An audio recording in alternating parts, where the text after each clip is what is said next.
മിശിഹായിൽ അനുഗ്രഹീതരായവരെ, ദിവ്യകാരുണ്യ ഈശോ ഈ ദിവസം നിങ്ങളെയും നിങ്ങളുടെ കുടുംബങ്ങളെയും സമൃദ്ധമായി അനുഗ്രഹിക്കുകയും അവിടുത്തെ കൃപകൾ കൊണ്ടും അനുഗ്രഹങ്ങൾ കൊണ്ടും നിങ്ങളെ ഓരോരുത്തരെയും നിറയ്ക്കുകയും ചെയ്യട്ടെ എന്നും പ്രത്യേകമായിട്ട് പ്രാർത്ഥിക്കുകയാണ്.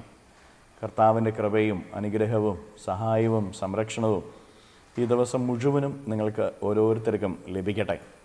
സ്നേഹദൂത് ശുശ്രൂഷയിൽ സംബന്ധിക്കുന്ന നിങ്ങൾക്ക് ഓരോരുത്തർക്കും വേണ്ടി ഈ നിമിഷങ്ങളിൽ ഈ ദിവസം മുഴുവനും ദിവ്യകാരുണ്യ ഈശോയുടെ മുമ്പിൽ പ്രാർത്ഥിക്കുകയാണ്. വിശുദ്ധ യോഹന്നാന്റെ സുവിശേഷത്തിൻ്റെ 4-ാമത്തെ അധ്യായത്തിൻ്റെ 34-ാം തിരുവചനത്തിൽ ഈശോനാഥൻ ഇങ്ങനെ പഠിപ്പിക്കുന്നുണ്ട്: എന്നെ അയച്ചവൻ്റെ ഇഷ്ടം പ്രവർത്തിക്കുകയും അവൻ്റെ ജോലി പൂർത്തിയാക്കുകയുമാണ് എൻ്റെ ഭക്ഷണം.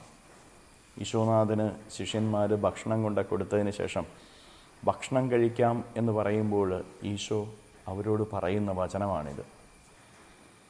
ശരീരത്തിൻ്റെ പുഷ്ടിക്ക് വേണ്ടി നമ്മളൊക്കെ അധ്വാനിക്കുന്നുണ്ട്. ഈ ലോകത്തിൽ നമ്മൾ അധ്വാനിക്കുന്നത് എന്തിനാ? ഭക്ഷണം കഴിക്കാനാണ്, ശരീരത്തിൻ്റെ പുഷ്ടിക്ക് വേണ്ടിയിട്ടാണ്. രാവിലെ മുതൽ നമ്മൾ കഠിനാധ്വാനം ചെയ്യുക. ഏതെല്ലാം ജോലികളാണ് നമ്മളെടുക്കുന്നത്, എന്തെല്ലാം പ്രയത്നങ്ങളാണ് നമ്മൾ ഏറ്റെടുക്കുന്നത്. പ്രിയപ്പെട്ടവരെ, ഇത് മുഴുവനും എന്തിനു വേണ്ടിയിട്ടാണ്? നമ്മുടെ ശരീരത്തിൻ്റെ പുഷ്ടിപ്പെടുത്തലിന് വേണ്ടിയിട്ടാണ്. നമ്മുടെ ശരീരത്തിൻ്റെ ഉള്ളിൽ ഒരു ആത്മാവുണ്ട്. അതിനെക്കുറിച്ച് നമ്മൾ ഓർക്കാറുണ്ടോ? ആ ആത്മാവിന് എന്ത് ഭക്ഷണമാണ് നമ്മൾ കൊടുക്കുന്നത്? ആത്മാവിൻ്റെ അവസ്ഥ എന്താണെന്ന് നമ്മൾ പരിശോധിച്ച് നോക്കാറുണ്ടോ? നമ്മുടെ ആത്മാവിൻ്റെ അവസ്ഥ എന്താ? ആത്മാവിന് വേണ്ട ഭക്ഷണം കൊടുക്കാറുണ്ടോ? ശരീരത്തിന് വേണ്ട ഭക്ഷണവും ജലവും കൊടുക്കുന്നില്ലെങ്കിൽ ശരീരം തളരും. ഇതുപോലെ തന്നെയാണ്, ആത്മാവിന് വേണ്ട ഭക്ഷണം കൊടുക്കുന്നില്ലെങ്കിൽ ആത്മാവ് തളരും. ഈശോ തൻ്റെ ആത്മാവിൻ്റെ ഭക്ഷണമായിട്ട് പറയുന്ന കാര്യം പിതാവിൻ്റെ ഇഷ്ടം അനുവർത്തിക്കുക എന്നുള്ളതാണ്. നമ്മുടെ ആത്മാവ് ശക്തി പ്രാപിക്കണമെങ്കിൽ പിതാവായ ദൈവം എന്തെല്ലാം നമ്മളോട് പറയുന്നു അത് നമ്മൾ ചെയ്യണം. പിതാവിൻ്റെ ഇഷ്ടം നിറവേറ്റണം, അവൻ്റെ ജോലി പൂർത്തിയാക്കണം. ഈ ലോകത്തിൽ നമുക്ക് ദൈവം ഒരു നിയോഗം തന്നിട്ടുണ്ട്. ആ നിയോഗം തിരിച്ചറിയണം. അത് കുടുംബജീവിതത്തിലുള്ളവർ കുടുംബത്തെ നയിക്കുക, സമർപ്പണ ജീവിതത്തിലുള്ളവർ സമർപ്പണത്തിൻ്റെ പരിശുദ്ധി കാത്തു സൂക്ഷിച്ച് സമർപ്പണ ജീവിതം നയിക്കുക. ഇങ്ങനെ ഓരോരുത്തർക്കും അവരവരുടേതായ ദൗത്യങ്ങൾ ദൈവം നൽകിയിട്ടുണ്ട്. ആ ദൗത്യം പൂർണ്ണതയിൽ നിർവഹിക്കുക, ഒപ്പം അവൻ്റെ ഇഷ്ടം അനുസരിച്ച് ആ ദൗത്യം നിർവഹിക്കുക. അവൻ്റെ ഇഷ്ടം എന്ന് പറയുന്നത് എന്താ? നമ്മൾ ഓരോരുത്തരും വിശുദ്ധിയിൽ ജീവിക്കണം എന്നുള്ളതാണ്. പ്രിയപ്പെട്ട ദൈവമക്കളെ, പിതാവിൻ്റെ ഇഷ്ടം എന്താണോ അത് തിരുവചനങ്ങളിലൂടെ അവിടെ നമുക്ക് നൽകിയിട്ടുണ്ട്.